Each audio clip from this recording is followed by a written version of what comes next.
Hi, welcome to the BD Roundtable. We're here today with Priyanka Nadkarni. Priyanka is the managing director at Windowseat Consulting, a marketing and communications consultancy based in Singapore. So, in this interview, we talk about digital lead generation for law firms and how the business development and marketing teams can help generate leads and develop online relationships. So, if you'd like to join our online community of legal marketers, head on over to bdroundtable.com. Now, here's Priyanka. Priyanka, you were telling me on a call recently that about 10 years ago, you were trying to get some of your in-house counsel to use LinkedIn and still were having some struggles with that. Now we're 10 years on. I'm still having the same issues. So I'm sure you have some stories about that. Why is LinkedIn such an issue for personal sales techniques?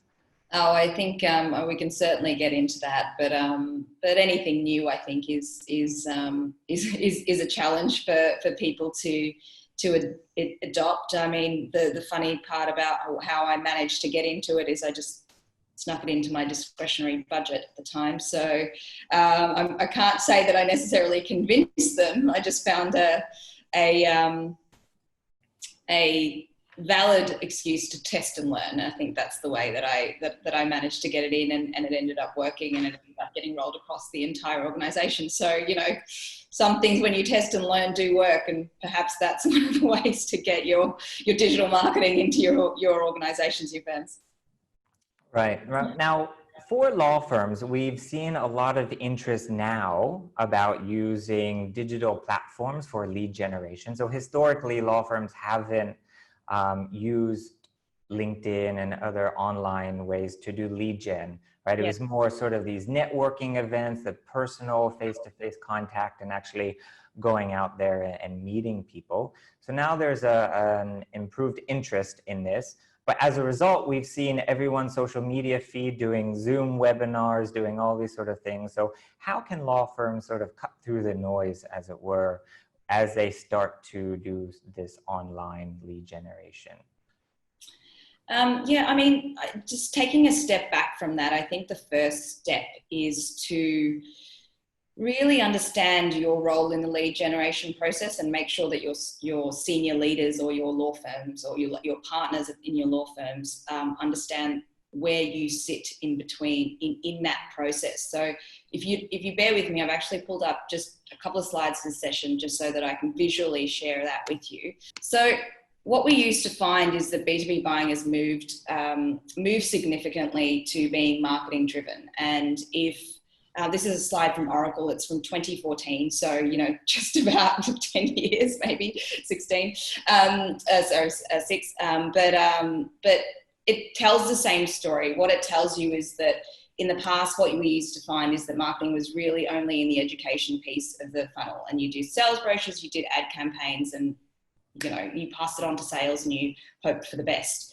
What we're finding with digital, which we all know, is that we're much more a part of the education process, or all, we own the websites most of the time. Most people are online and have done all of their research before they come to your firm, or they're interested in your firm. They've Googled your lawyers. They've stalked them on LinkedIn. So all of that education process is a marketing role, and even so much as a little bit more into the active buying process. So it's really important for us to know that we should be much more involved in the sales process from a lead generation perspective, but also following that lead all the way to the end, because we can measure it now to the end. So the important piece there is understanding it yourself as BD and marketing people, and then making sure that your senior leaders are onto that. That may come with some hard truths around accountability, whether or not you want to take sales targets on and be responsible for sales targets is it's a conversation I've had for years and years. I am an advocate for marketing people taking sales targets on, because you can measure that. But it is hard, because then you have to hit some hard targets. And so that's probably the first piece that I would suggest to teams. The second piece then is just really well knowing your customer journey really, really well, because you're able to do much better marketing campaigns and have much more targeted messaging throughout the process. So you're going to be much more effective if you understand that customer journey. And yeah. Yeah, a question there. So I think a lot of the BD Roundtable members work for medium to large tier law firms and they have multiple practice groups.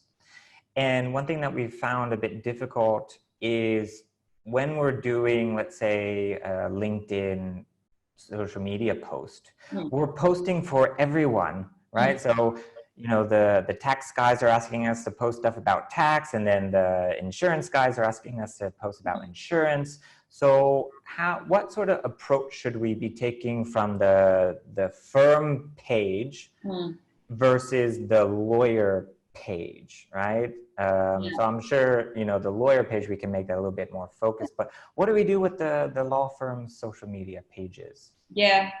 I mean, tactically speaking, this is effectively a branding discussion. So it's about your architecture of brands and how do you represent that. So many firms will have separate pages for each of their, spotlight pages effectively for each one of their practices. I don't think that we're quite there yet en masse to have more than one page per brand. I just think that it's not only effectively how many people are following that brand and getting that, getting the communications, but it's also how much effort do you have to maintain more than how many pages. So, one page enough. I myself, I advocate for not only Facebook, I also get companies to think about, not only LinkedIn, but I get companies to think about Facebook, because in the end, we don't market to companies, we market to people, and people have multiple social media profiles that you can communicate with them. But in the end, a lot of it comes down to what is the effort to actually maintain multiple social media pages. But I mean, you make a really, really good point here around this being a lawyer or a person-based business. Where most B2Bs are a reputation relationship business and a referral business. And so it's important for us to focus on the actual person doing the selling. So you make a really good point around whether or not how much focus we should be putting on the brand and the company page, and how much focus should we be putting on the individual who's actually bringing in, who has the reputation that brings in and the relationships that bring that in. Right, yeah, because really at the end of the day, it's the lawyer who has these relationships and who's building the relationship, and we as a BD marketing team, we can help support that. So when we're talking about supporting lawyers' efforts for lead generation, what are some things that we can do as a business development department, business development team? Like, does that go so far as to write up the copy and then send it to the lawyer to post out, or do some research? And what have you seen other businesses do in that way? First of all, I think that one of the things that this unfortunate period has given us is the ability to not have to educate people about why digital is important.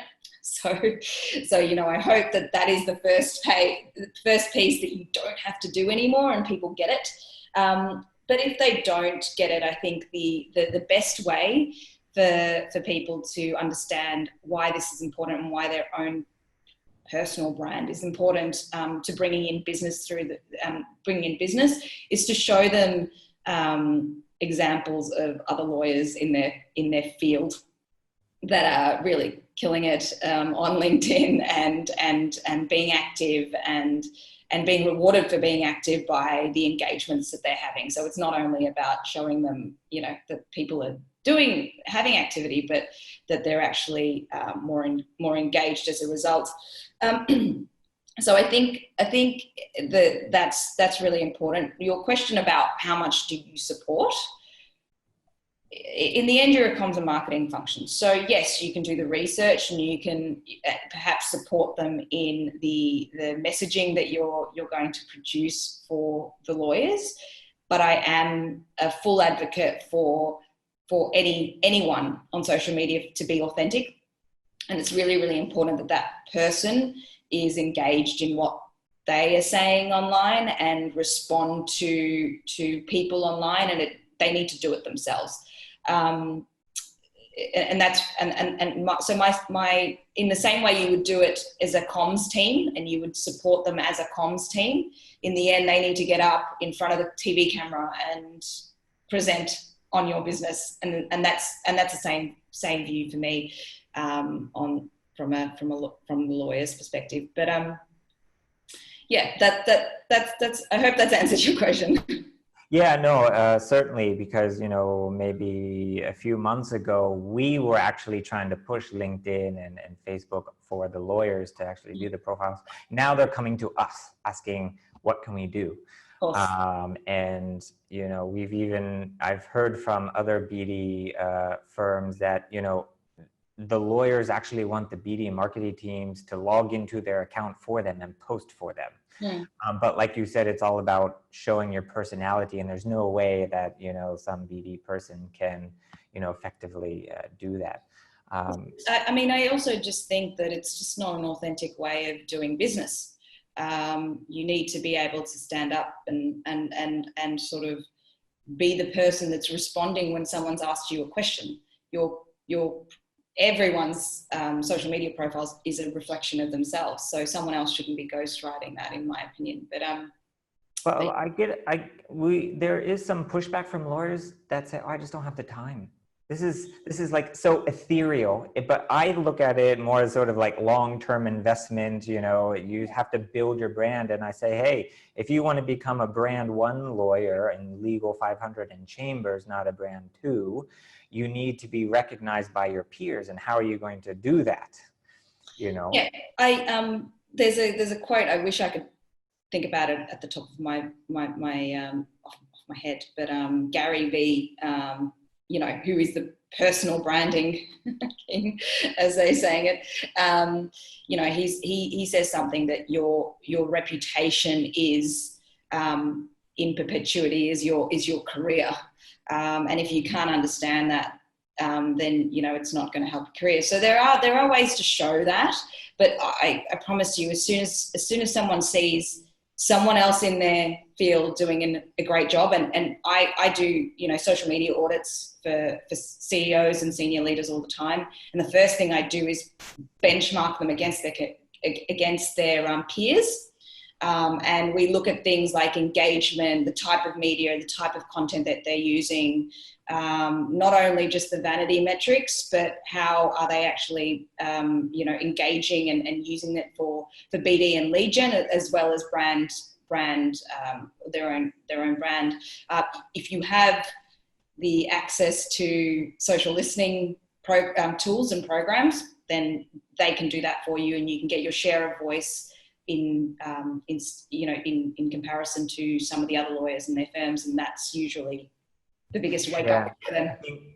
For all the BD people out there, that will be a very effective way to get the lawyer's attention, to show, hey, this partner in this law firm is doing this, and this partner is doing this, and we're not doing anything. So that'll really light a fire under their feet. So, but doing those benchmarkings, what are some of the effective strategies that you've seen people do to with lead generation? Is there anything in particular? Should we focus on video? Should we focus on long form content? Should, how do we go about that? What I might do before we go into the tactics of that, firstly, lead generation campaigns, and especially if you're going to pay for them, because you can pay an agency to go off and find you the specific leads that you want. They'll either do that, depending on if you want a marketing qualified lead or a sales qualified lead. You can pay to effectively them to hand you on a silver platter, here's a lead that's really interested in you. Yes, it's going to be more expensive, but the thing that I say to people is, the whole benefit of lead generation campaigns is you don't pay unless you get the lead. So really, if you can have a test and learn budget where you can say, this is what I'm going to do, and I'm going to test and learn for some lead generation. You can do it yourself as well. You can do a LinkedIn campaign yourself and bring that through. Just make sure that you can measure it, and it's measuring and bringing you through a lead. That's my first piece. Just, do that. And if I could just go back to sharing this screen again, one of the things that I think before we go into tactics of what you actually do is I'm very much interested rather that you what I call following the lead. Now, I'm Australian, so we have the AFL and we sort of talk about like handballing. So would you effectively, and I was talking to someone about this yesterday, I was like, maybe I'll talk about the AFL. And they said, it's called a blind handball. And I haven't been in Australia in 10 years, which you can see is problematic.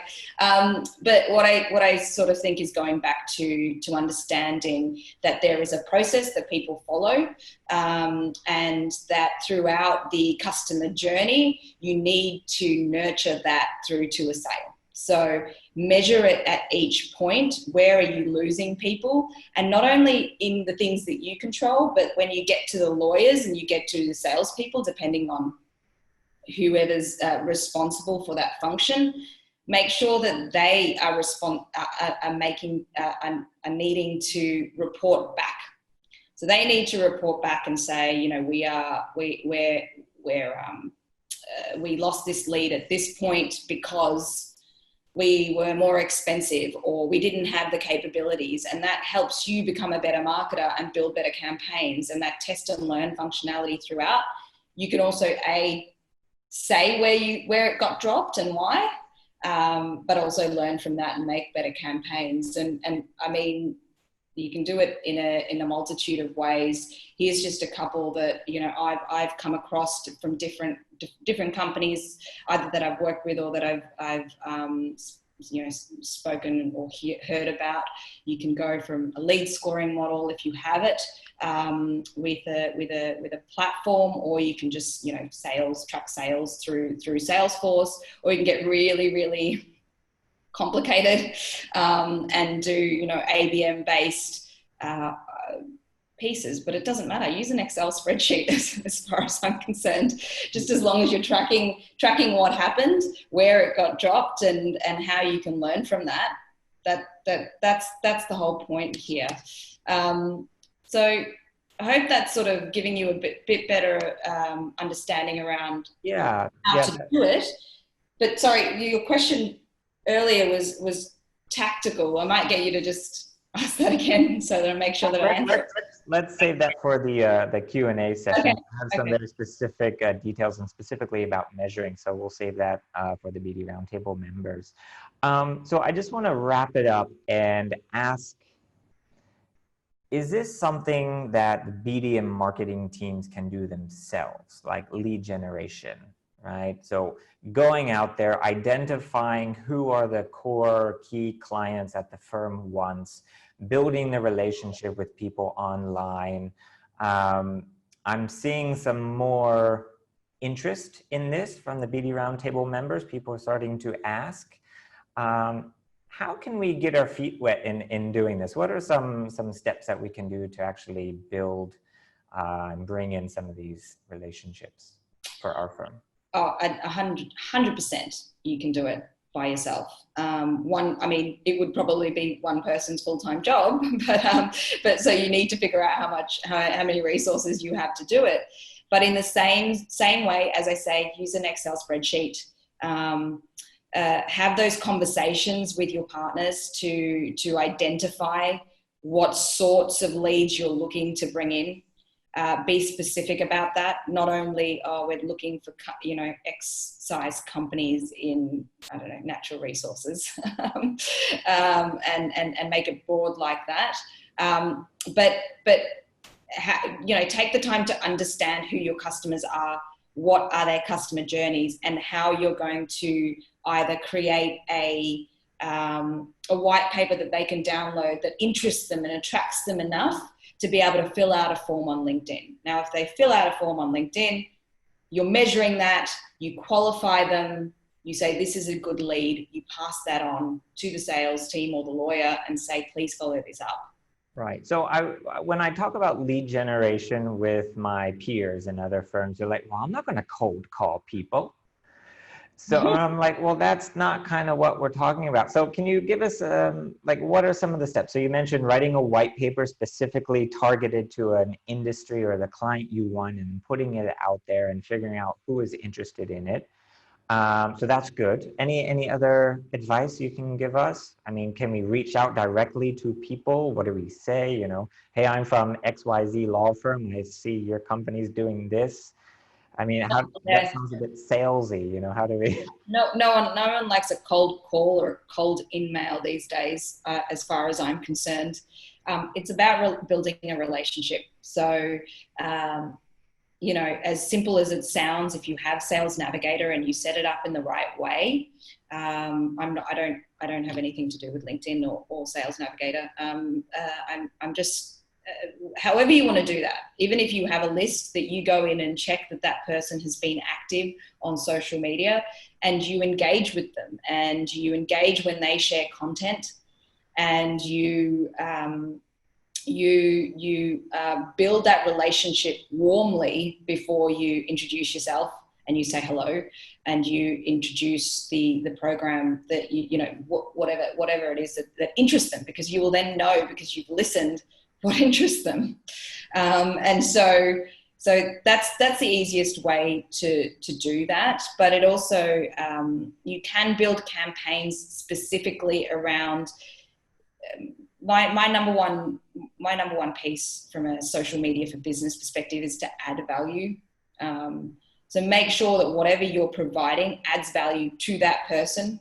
When you build lead generation or even advertising campaigns on a platform like LinkedIn or Facebook, you can get quite specific. On LinkedIn, you can upload the specific targets and only share with them. So if you have a large group of people in one sector with a specific title, you can create for them a something that will add value to them. So whether that's a white paper or a video is 100% going to be the way of the future if it's not already. So you know, whatever that adding value piece is to their lives, what's helping them, you provide that to them, and you can provide that directly to them.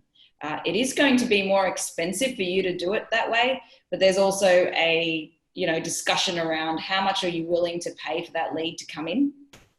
And that's a discussion around how much is that customer's lifetime value to you and your firm. Are you willing to spend $100 or $200? And will you do that? But it can be as simple as that. Yeah, but if you can show that, okay, we put in $100 and we got back $5,000 for it, you would just repeat that and just keep doing it and build the firm from there. It's just the fear of saying, oh, we're going to really spend $100 on a Google AdWord or, on, doing this paid advertising. Also, we have to be conscious that some jurisdictions, you're not allowed to do advertisements in law firms. So we have to be a bit creative that way. Yeah. Yeah. I come from a decade of banking. I can certainly attest to understanding how to add value without necessarily skirting regulation. And I do the right thing. But I'm sure that there's ways to add value without that. Sure. Well, no, you certainly got my gears working, and we're going to figure out how we're going to move this forward in our firm. Hopefully the BD Roundtable will feel the same way. So thank you so much for providing some of your insights on lead generation. If someone wants to get in contact with you, what's the best way to do that? LinkedIn. LinkedIn. All right. So I try to be quite active, and especially, I mean, you're also very welcome to email me or pick up the phone. But all those details are on LinkedIn. So it is the way to get in touch with me. Pretty easy. Okay, we'll put your details in the description below. And thank you again for sharing your thoughts. Thank you for having me.